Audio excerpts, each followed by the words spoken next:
Okay, good morning. Today I want to go quite slowly over some questions about interpreting what's going on in Evans's paper on the causal theory of names. And on Friday, when the essay is due, we'll have a review and wrap things up. So if you have any questions that you have been particularly pressing that you really want to raise, then feel free to come on Friday and raise them anyhow, if you see what I mean. It doesn't have to be particularly connected to what I'm saying. Okay, so I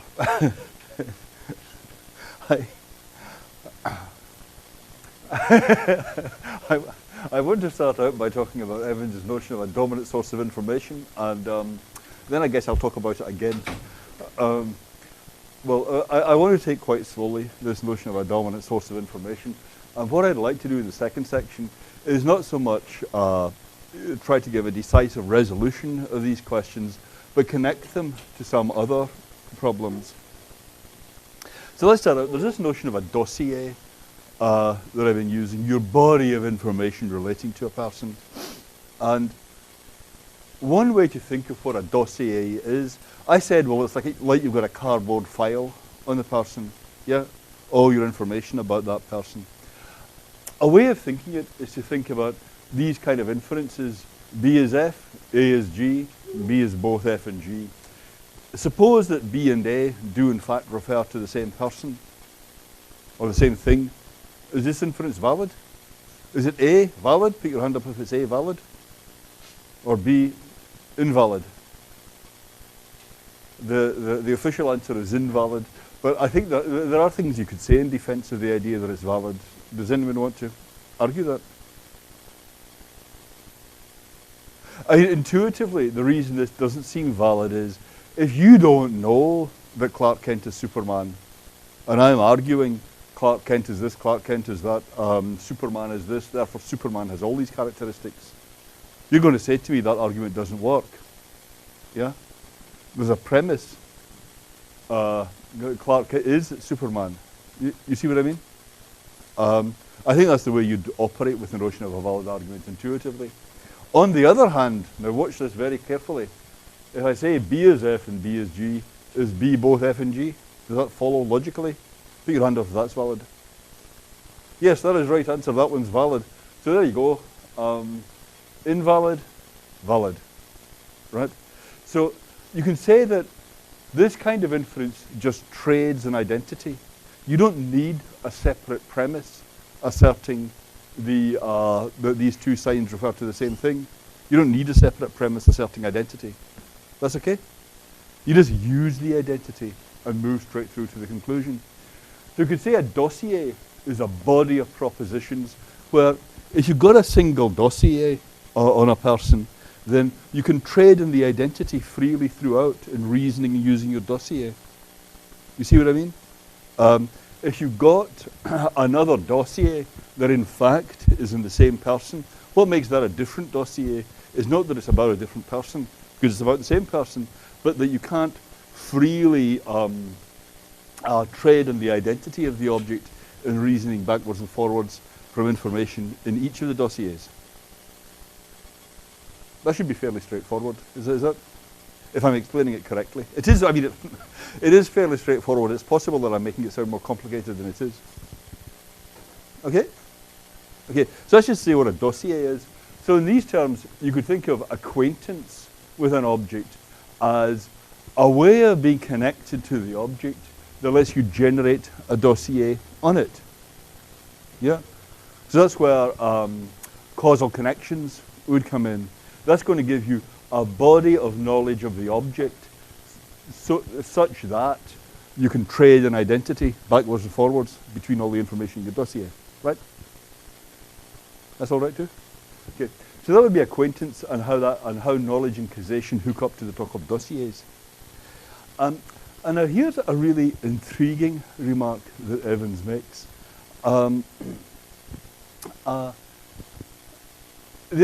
It's easy to just pass this over. Evans doesn't really put a whole lot of weight on it. But he says, a speaker intends to refer to the item that is the dominant source of his associated body of information. He says that as if it's the most obvious thing in the world, once you've reached this point in his discussion. But he's just talking about a regular speaker, right? He's just talking about a regular person like you or me, just talking about Obama or somebody, right? And he's saying you intend to refer to the item that's the dominant source of your associated body of information.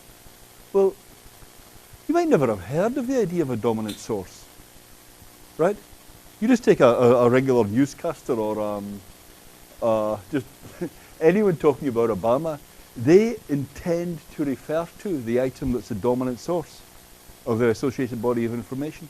I mean, that seems like a fantasy, right? Regular people don't go about thinking, oh yes, when I say Obama, I'm intending to refer to the person that is the dominant source of my associated body of information. I don't even know what a dominant source is. Until I just explained it, you might not even be able to say what I mean by the associated body of information. So what is he talking about? This is just a fantasy, right? And what does dominant mean anyhow? There are... Right, dominant and intends are really key phrases here. What does dominant mean? There are cases where you say something like, you go to a radio station, you go to your local radio station and you say, I want to make a complaint about a program I just heard, and the person behind the desk says, then you want to talk to the station manager. And you say, well, I never heard of the station manager. You see what I mean? You could have that want. It could be reasonable to say that that's who you want to talk to, even though you never heard of such a person. So you could say, well, you really want to be referring to the dominant source of your associated body of information, even though you never heard of such a thing. Maybe given your other wants or something like that. But in the case of the radio station, it's really kind of clear how that's going to go. You've got lots of wants, and the other wants, not just to talk to the station manager, but the way to satisfy those other wants is to talk to the station manager. So the person behind the desk says to you, you want to talk to the station manager. You didn't know that, but that's who you want to talk to. You see what I mean? So you might say you didn't know that, but you really wanted to refer to the item that's the dominant source of your associated body of information. Or maybe that's not how it goes. Maybe your intention, yep.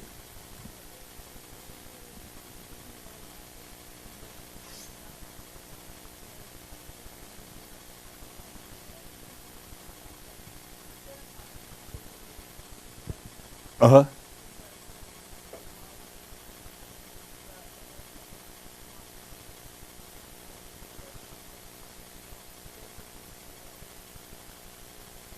What you're speaking about is okay, Santa Claus is a special case, yeah. Let's just stick with Obama, right, who really exists. With Santa Claus, who you're talking about is difficult, yeah. And there doesn't seem to be anything that's a dominant source of your associated body of information, because it's all just a bunch of, right? It's all just made up. Yeah?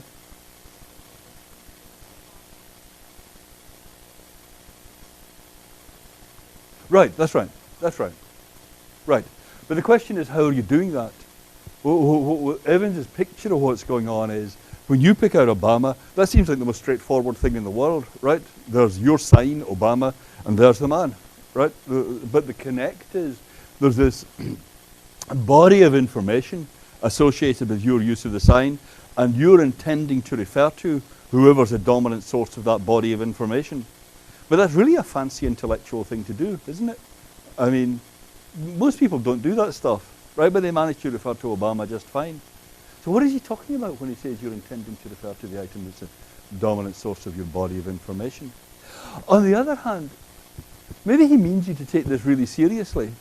Maybe he's saying regular people do this, and what defines dominant source is that that's the one that you're intending to refer to. You see what I mean? The dominant source, I mean, there might be two sources of information, of your body of information, but one of them is a dominant one. Which one's the dominant one? Well, the one you intended to refer to. Or maybe that's not it. What is going on? Yeah? Yeah. It's a psychological fact that we tend to do that. Yeah, yeah. That would fit. It's an intention we unconsciously have. Yeah? Yeah, I guess I'm kind of puzzled. I mean, how does he know that? I mean, there are cases in which people really, your therapist says, look, what you're really trying to do in this conversation is to explain how much you hate Bill, or something like that, right? Or someone can say to you, what you were doing in that conversation was you were trying to humiliate him.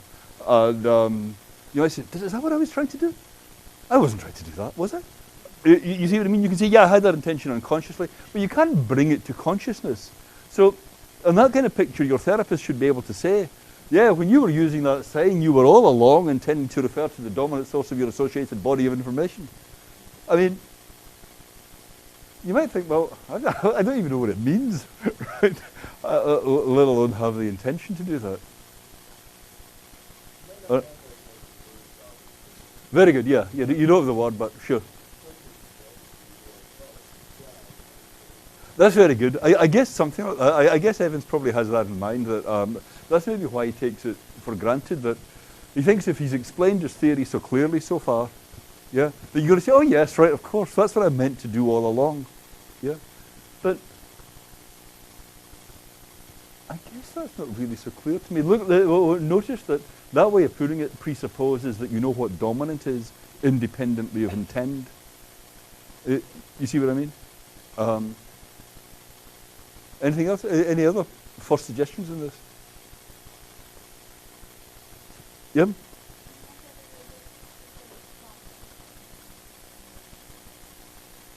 Most salient, yeah.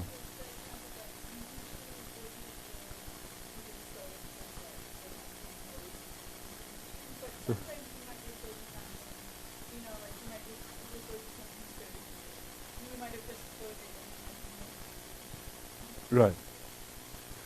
Okay, so it will depend on exactly what frame of mind you're in, what you're interested in, why you're talking about this person in the first place. Something like that. That's what dominant will have to do with. Yeah, I think that's right. Anything else in this? It doesn't really quite clear this up. Yeah, it's a good piece to have in place, but let me go on a bit. Here's what Evans says. Usually our knowledge or belief about particular items is derived from information gathering transactions involving a causal interaction with some item or other conducted ourselves. Okay, that's okay. That's right. We did that last time. That's epistemology, right? Right? Yeah, causal transactions are very important. Or maybe it's derived through a long chain. It wasn't conducted yourself. You didn't conduct it yourself. Maybe the information gathering went through a long chain from the transactions of others. So you can find out about someone. You can build up a dossier on them in the sense I was saying. By seeing them, by looking at photographs of them, by rifling through their suitcase from what other people say. And that's going to generate a cluster or dossier of information. And then he says, a cluster or dossier of information can be dominantly of an item, though it contains elements whose source is different. So what does dominant mean? I guess the picture is, I was trying to find a photograph that's dominantly of one, though it's kind of mixed up with information from another. So I don't know if you agree with my interpretation. I was thinking, this photograph is dominantly of this football, is this for football or rugby? I think this is probably rugby, it looks like. But okay, it's dominantly of this guy, yeah? But it's kind of tangled up with bits from this guy. So you might not be quite sure which bit is a bit of who, if you see what I mean. Yeah. So who's it dominant? Why is it, I mean, assuming it is intuitive to say it's dominantly of one. Well, you said salience, which one you're interested in. I guess that would mean you could regard it as dominantly of either player, depending on who you were interested in. Evans says, dominance is not simply a function of amount of information, if even that is intelligible. So dominant, sounds kind of quantitative, but he's saying, how do you count information anyhow? Is it number of pixels? That's not going to give the right answer. So what is it? In the case of persons, for example, each man's life presents a skeleton, and the dominant source may be the man who contributed to covering most of it, rather than the man who contributed most of the covering. Right. Now, I have spent quite a lot of time puzzling over this. And I think the conclusion I really want to draw here, you can see what he means. Like if you've got information, a great deal of information about this guy's elbow. If this guy's elbow has got mixed up with a story about someone else's elbow, right, then maybe most of the information in your story is elbow related. But that wouldn't make it dominantly of the man whose elbow's in question here. It would be the person who contributed most of the information about the rest of the person. You see what I mean? Yes? Waiting. Yes, right. It is like waiting, yeah.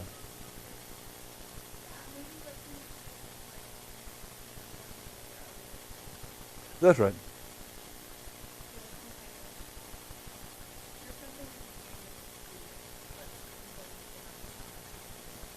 Yeah, when Kripke was talking about what Searle and so on are up to, he said, you take a weighted vote among all the descriptions, yeah? But the question here is, what's the weighting? Yeah, I mean, I agree it's intuitive that there is some kind of weighting, but what does it actually mean?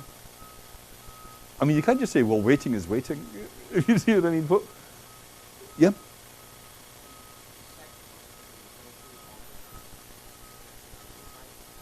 Selective bias. Yeah.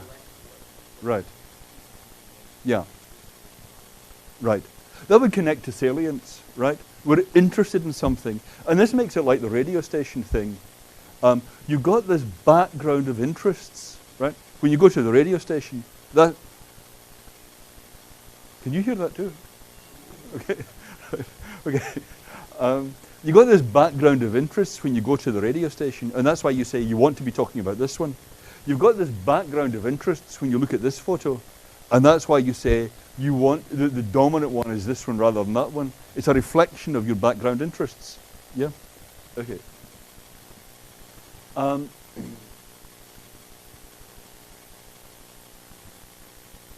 Detail in a particular area can be outweighed by spread, and here's the bit that Evan says that is kind of like what you guys are saying.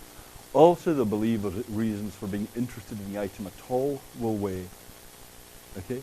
So, this is not really, if this is right, this is not really just a causal theory. Yeah? The reference is being fixed by something in your mind. Yeah? It's not that something is just coming from outside and making you refer to the thing, if you see what I mean. There is the crudest way to understand the causal theory. There's something going on here in the background about in the mind. And I think what you guys have said, I think, is actually better than what Evans explicitly says, but it's continuous with it. Okay. Okay, so that's just to raise this question about how intention and what's in your mind and the causal chain work together to generate reference. Yeah?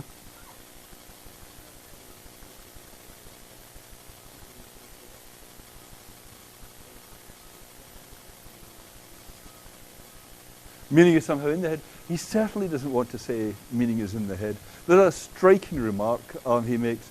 If you had been in love with one of a pair of twins, right, then anyone looking inside your head might not be able to see which one it was. You see what I mean?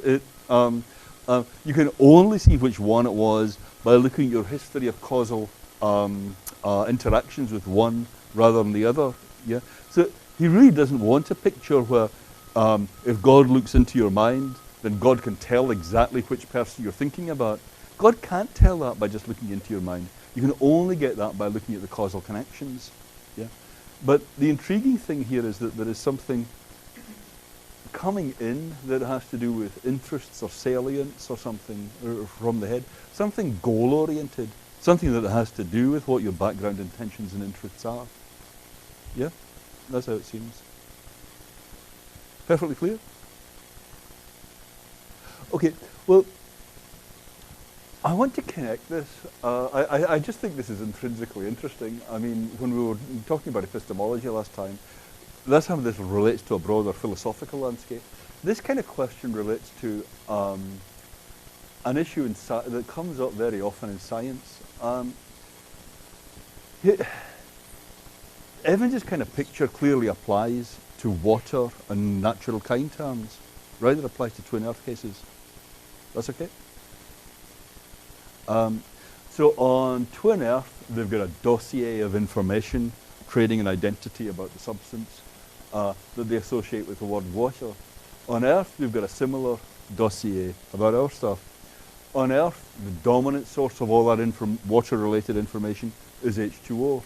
On twin Earth, the dominant source of the water-related information is XYZ.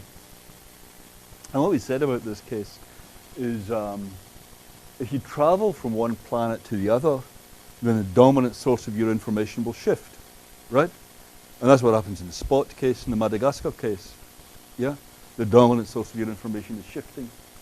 And so the reference is going to shift. Yes? That's familiar, right? Then, if that's right, then if that was right that you intend to refer to the dominant source of information, then presumably your intention to refer is changing too. Right? In the Spot case, you used to intend to refer to the old spot, now you intend to refer to the new spot.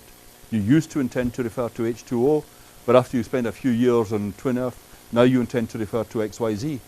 Yep. But you didn't realize that. You didn't intend to shift reference. But your intentions have changed.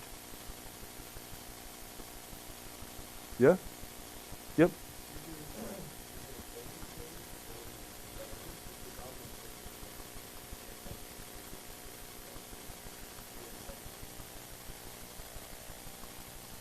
Oh, very good. Okay.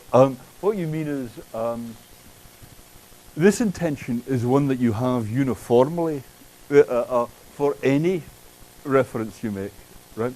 I've got this body of information and I intend to refer to whoever's the dominant source of it, right? So that doesn't depend on you knowing anything about which body of information you're talking about or which thing it is, right? So that could stay the same. Yeah, that's very good. It suggests, though, that this is really a very abstract piece of theoretical thinking that we're doing when we have this intention, right? Because it's something with that full generality. It makes us all theorists of reference. Yeah. No, I mean, it's a great move. Yeah. But you're intending to refer to a different thing. This does relate to different things as you switch. Yeah. But at a much more abstract level, the intention is remaining the same. Yeah. Yeah, that's right. It's all psychological. Yeah. Okay. So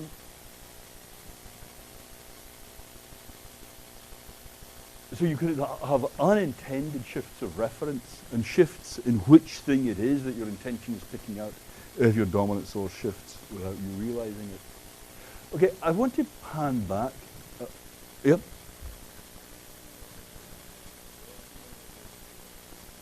Yes. Right.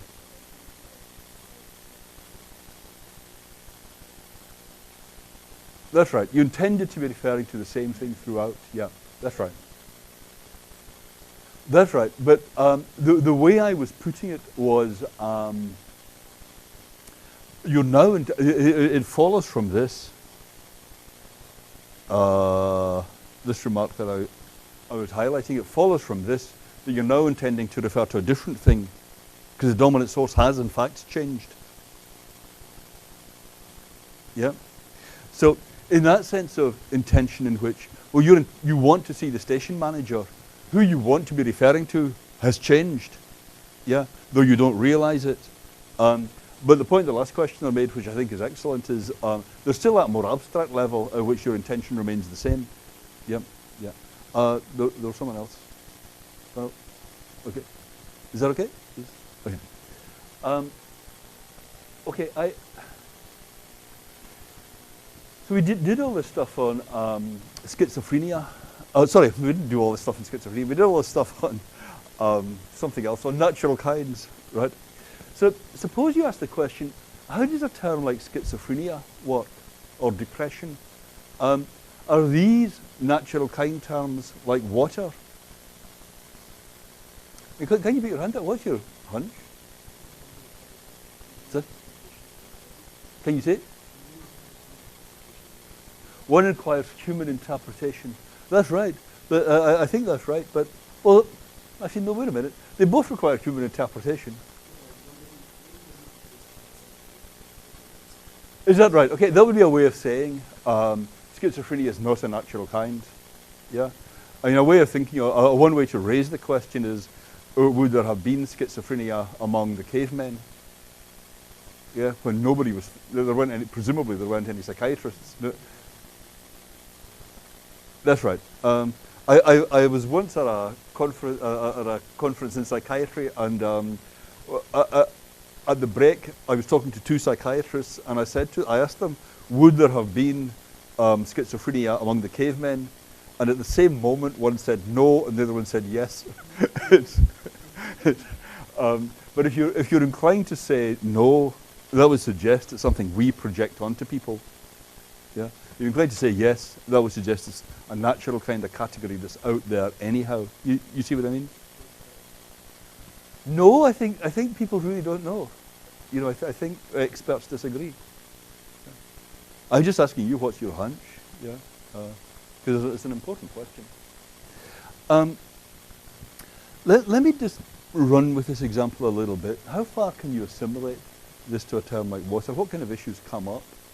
There was a big, the big bombshell for psychiatry, probably is this right? Probably the biggest single bombshell for a lot of psychiatry was a study that was done in 1971, where the experimenter showed videos of patients in clinical interviews to psychiatrists in the US and the UK.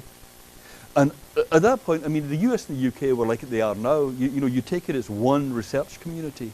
People move backwards and forwards kind of seamlessly. There isn't some huge difference in the way you think of it there and the way you think of it here. But what happened was that the same videos of the same patients were being shown to the UK and US psychiatrists, and they were diagnosing them quite differently. It turned out the British were using a relatively fine-grained set of diagnostic classifications with the bold lines there. Here, so they're relatively tight circle for schizophrenia, and then different categories of neurosis, personality disorder, mania, and depressive illness. And the US psychiatrists were using a broader thing, a broader classification. Right? So, and that led to, that shows that there was no stability in the diagnosis of schizophrenia. Psychiatrists up to that point had thought, well, we know what it is well enough. I mean, we know how to identify it well enough, but we're really puzzled about what its causes are and what's underlying it and so on. But at this point, it suddenly turned out, look, we're all over the map. We don't know what kind of classification we have here. Yeah? That was really distressing. And that led to people defining schizophrenia in terms of checklists of symptoms. So if you've got two or more of the following, delusions, hallucinations, disorganized speech, and you've got lack or decline of in emotional response, and so on, it's a checklist. You get the patient, you tick the boxes during the interview, and that way, this might be right, this might be good and it might not be good, but you're at any rate getting the same diagnoses for the same patients. And that's really basic. Yeah, you see the importance of that? I mean, for this area.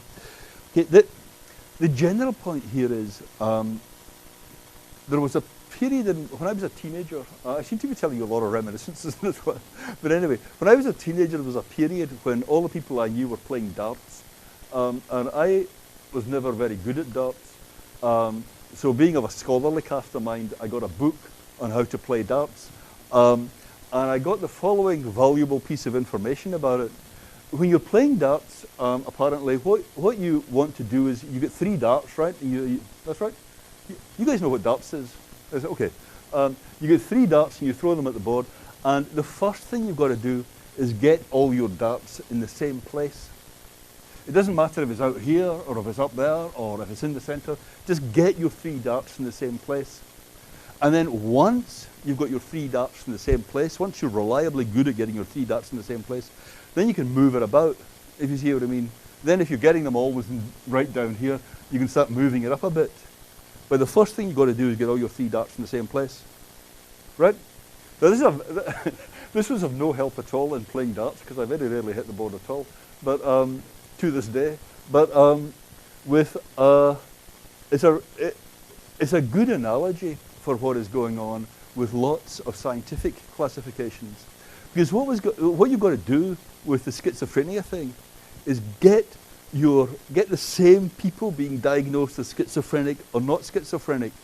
Only when you have done that can you then go on and ask, well, is this checklist any good? You see what I mean? You give a checklist of symptoms like having red hair, having larger than usual hands, and say, okay, now I've got a reliable checklist, but it's not diagnosing anything underlying. And in science generally, there are these classifications, this contrast that people make between, for example, statistics. I mean, I'm reliably told that you can go into any science building on campus and they will be using one or the other of these ways of framing this distinction. So this is a very general distinction that everybody should know about anyway. One way of putting it is as a distinction between statistical and systematic uncertainty. That's to say, when you've got when you're saying these people are schizophrenic, or this is water and this is not, or whatever, this is X and this is not X, or this has value 9 or whatever, then one thing you can get is random noise coming in to blur your classification, right? So you can get a lot of uncertainty just because of random noise. Or else there can be systemic biases that are skewing your assessment of whether this person has this or that. Another way to put it is, so in the schizophrenia case, they had huge statistical uncertainty, right? They're just all over the map in what they're doing. It's not so much that anybody's biased, it's just that the thing is all over the place. Or you can have a distinction between precision and accuracy. That one way to think of it is in terms of a gun sight. If you've got a gun sight might be kind of blurry, right? Or it can be very fine-tuned. That's one distinction you can make between how blurry or fine-grained your gun sight is. Another thing that can be going on with a gun sight is it's skewed off the center, or it's going towards the center. You see what I mean? These are two different things. One has to do with the precision of the gun sight, the other has to do with the accuracy. Or it's the same thing as statistical and systematic uncertainty, that if it's blurry, you get a lot of statistical random uncertainty as to where the thing's going to go. Or if it's systemic, then that's a skew, that's where you get a bias. Or you get the same distinction put in terms of the reliability of a classification, the repeatability, the test, retest. You get the same results coming out every time you use this classification, as opposed to whether the thing is hitting the thing you want it to hit. You see what I mean? So with a gun sight, you've got a clear definition of what you want the sight to do. The bullet's got to get there. Yeah? It has to do with your intentions, with what the thing is for. Or again, people talk about, I guess they use this more in psychology, variance versus bias. That I mean, how many of you come across these classifications before? At least one. Yeah. Come across them all? Yeah, very few people come across, you've come across them all. Very few people come across them all. But the scientists just learn to translate from one another. Okay. So, what would it take for schizophrenia to be a natural kind, for it to be a valid classification? When have you just got a random checklist here? And someone said, we just impose this classification in the world, it's not a natural kind.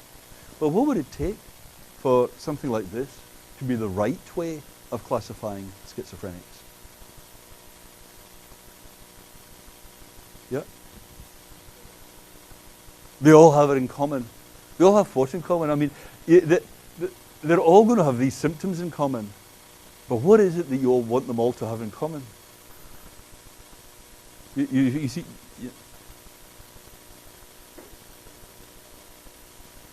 Right, that's right. That's what you want to say, right? You want them all to have schizophrenia. But this has to do with reference fixing.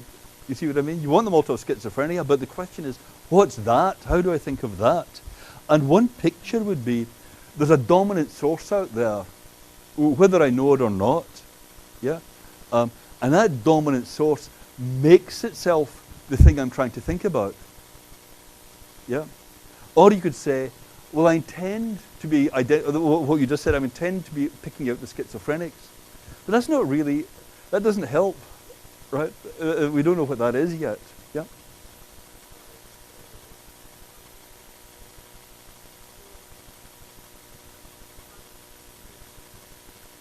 Okay, and that would be enough, just that there be a dominant source, right? I agree, that's one way you can think of it. If there's just some dominant source or other, that's all it takes for this classification to be valid. It would be invalid if there are a whole bunch of different sources. Yeah? That's right? Yeah. I mean, what you'd classically like is for there to be a single brain disorder that all the schizophrenics have. You know, you find that there's some bit of the brain that's firing too much or something like that. And then you say, that's what it is, that's what schizophrenia really is, and these diagnostic tests are valid because they point to that underlying brain disorder. Yeah?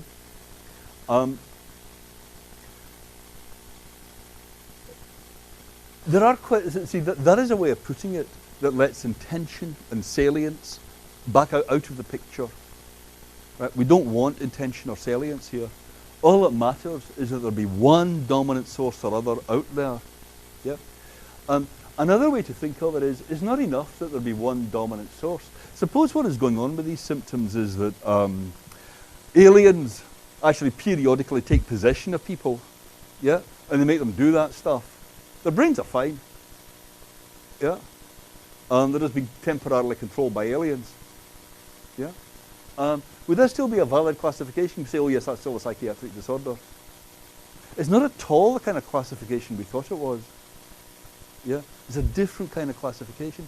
So if you think that background interests, salience, what we want from the classification is playing a role here, then you're going to reject the idea that just having a dominant source is enough. Yeah, because I think classically people did think there's going to be a single brain disorder here, excess firing of cells here or there. But it's now quite clear, I think, that that's not going to happen. There isn't going to be a single tightly defined brain disorder that, or it's probably not going to happen. There's a single tightly defined brain disorder here. It's going to remain a psychological classification. So then, what are we looking for? Yeah.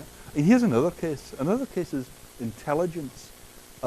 People have spent a lot of time testing for intelligence, right? That's been going on for a century. Is intelligence testing, if someone gets on a standardized test a particular IQ rating, is that reliable? Sure, it's reliable. I mean, that's what the standardized tests are. They're standardized, right? I mean, you get the same results. You put this room through the same standardized tests for intelligence, and everybody will keep coming out the same, by and large, right? It's a reliable classification. Otherwise, all these psychologists would be out of a job, right? I mean, there's a whole industry devoted to intelligence testing.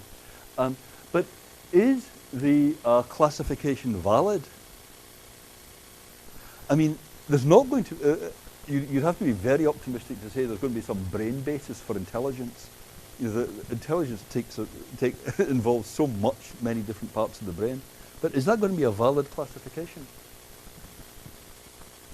Suppose it turns out that people from some other country, some other culture, always do terribly on the standardized intelligence tests. But people from particular cultures do very well. Is that intelligence test valid? Is it probing for what you want it to probe for? I think people have usually said no, right? Well, that's what we're doing with the intelligence test. We're trying to abstract from cultural factors, right? So that has to do with this thing about evidence, about intention and salience, um, controlling what it is that you're looking for. Yeah. So I'm not suggesting that this solves Evans's problem. What I'm saying is you can write Evans's question large as a puzzle about the tussle between intention and external causality in fixing what you're referring to, what you're trying to pick out with a term, what you are picking out with a term. Does that make sense?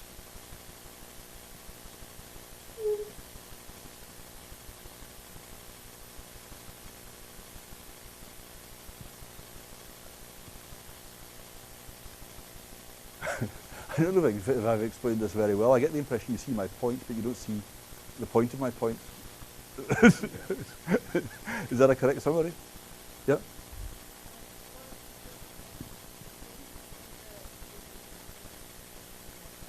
Uh-huh. Like gravity.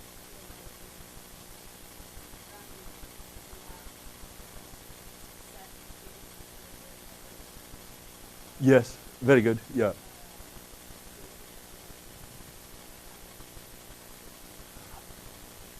Well, with water, we have a set of data points that are very diverse too.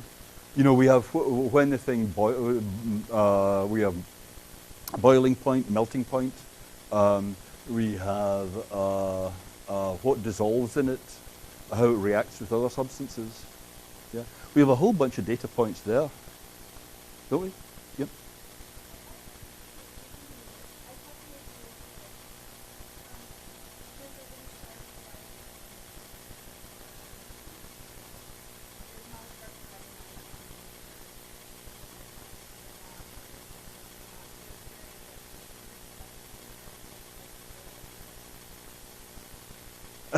Sounds good. The scale is objective. The, right. Yeah, that's right. But these could all be natural kinds, right? Things with a gradient and things that are just either things that are on or off. Yeah, either it's water or it's not. Versus you have a gravitational field of this strength or that strength. These are all objectively out there. And the question with intelligence is it like that? Is it a cultural construct, or is it something that's out there, they're waiting to be measured? Yeah. And similarly for schizophrenia. Yeah. Okay. So I think this quote from Evans that I had,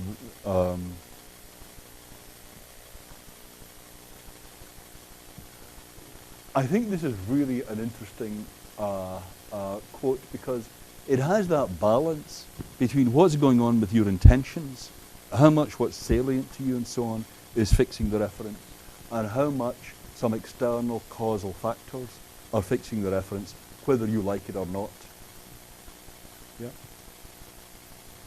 I think these difficulties, Evans is a very good philosopher, and I think although this seems kind of random when you first look at it, it's actually responding to this real tension between what you're aiming at, like with a gun sight, and what's actually out there controlling your use of the gun sight. And there are these two factors in fixing reference.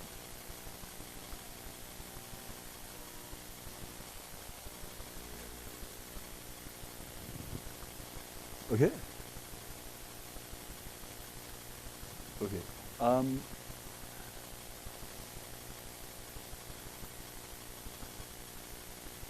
I'm not quite sure which to do. There are kind of puzzling remarks in Evans about common knowledge.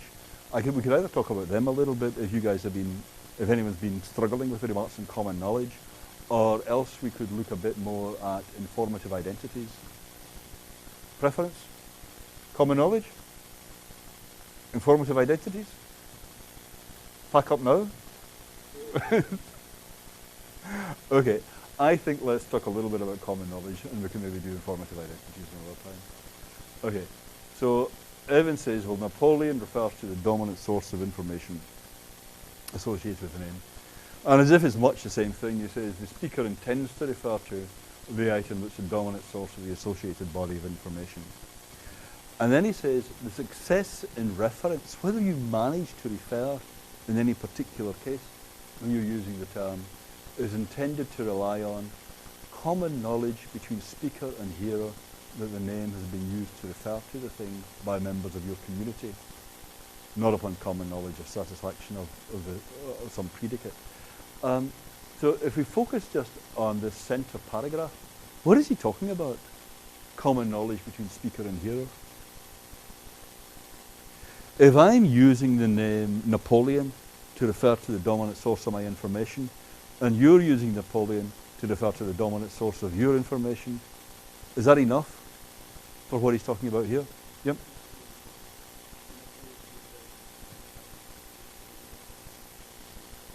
Right. Yeah. That's one way of bringing out that what he's talking about here when he says knowledge, I mean, it's hard to pin down, but the item that's the dominant source, he really means the particular thing.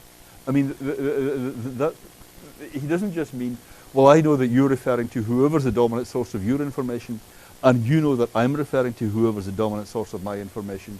He means you to know which thing is the dominant source of your information. And I have to know which thing is the dominant source of your information. We have to know it's the same thing. Otherwise, we couldn't be communicating when we're talking about Napoleon. We'd have to be talking about different things. So this is a little bit fancy, because it's not just that you know who you're referring to and I know who you're referring to. The idea is that it's completely out in the open between us who's referring to what. So that it's not just that I know who you're referring to, but maybe you don't know whether I know who you're referring to. You see what I mean? That could happen. If Napoleon is my secret name for the Vice Chancellor, right? I say, well, Napoleon's up to his usual tricks or whatever, right? Then I know who I'm referring to. I might not think that you know who I'm referring to, but you might actually know who I'm referring to. You see what I mean? That's not enough for successful communication. Common knowledge, the way Evans is using it, requires something that's right out in the open, in the sense that you know what I know what you know, I know that you know what I know, you know that I know what you know, and so on and so forth, yeah, endlessly, right? Open communication requires something like that. This is really fancy. I was saying, do we really have these intentions? It's another question, do we really have this endlessly iterated common knowledge of what's going on? And it seems to me arguable that you don't need this in perception. You don't need higher order knowledge of what's going on to be referring to an object. And if you think of assertion as working like perception, is this what gets me knowledge from what you know, then I don't see that you need this common knowledge at all. We used this picture last time for gathering and transmitting information across time, or gathering and transmitting information across people. If you have basic causal chains running all the way through here, surely that should be enough to get transmission of knowledge throughout the system, even if nobody knows what's going on, even if reflection on what's going on is left to the Evanses. Okay, I mentioned today just to grind through some basic things and what is puzzling about the Evans, but it's also what is so fruitful, because I think in current discussion of proper names, it actually is all about that balance between intention and causation in fixing reference. Okay, thanks guys. A review on Friday.